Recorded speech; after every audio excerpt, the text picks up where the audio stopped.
Bon, ya komona moko ya bana mboka aye na Kinshasa après avoir que pouvoir sortant ya Kingakati et katelaki Mundelu le président Félix, mon président, notre président a salué effort ya kobuka Mundelu wana na tina ke mwana mboka Moïse Katumbi ya na epe lelo na tina ya koyamba epo na kolakisa bolingo oyo président zo prôné ne loko tobengi Maya Sika union sacrée pour la nation.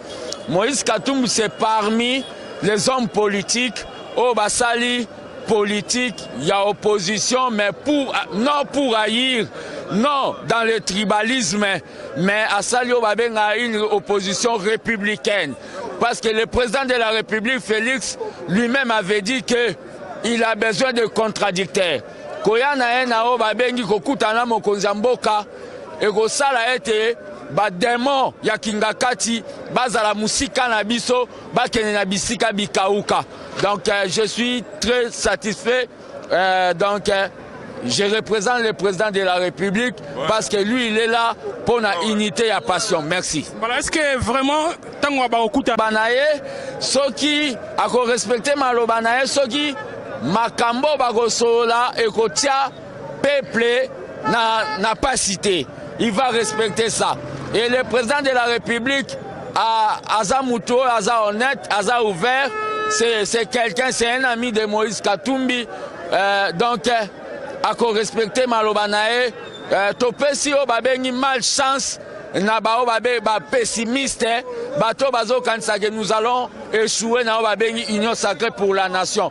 Donc, arriver à Moïse Katumbi et qu'on permettre na pot de banane, na bato nyonso batie la président de la République Mambiche bazalate.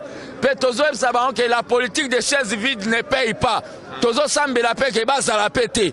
Donc tozo senga vraiment Tshisekedi place na mausolée a fula ba mu pepe bazala pété na marambo ya consultation pour ezala biso na biso ba congolais pour tout monde na direction moko ezala le peuple d'abord. Libala wana soke kabwani entre cash na FCC omonte ke neti ba conséquences oyo aloba ke za mariage ya Angeluna Demo TV za radio te ba image za yango nde sala ke même na parti nanga batu misusu ba mona e pouvoir yelengeye bandima ka pouvoir pour le pouvoir bazwa ki ngai ba etufa ki ngai ba beta ngai ba katanga ba kovo. Mais l'État m'a donné raison que mariage wana ezalaki ya Angeluna Demo. Pour ngai nazana satisfaction prophétie nanga ekoki.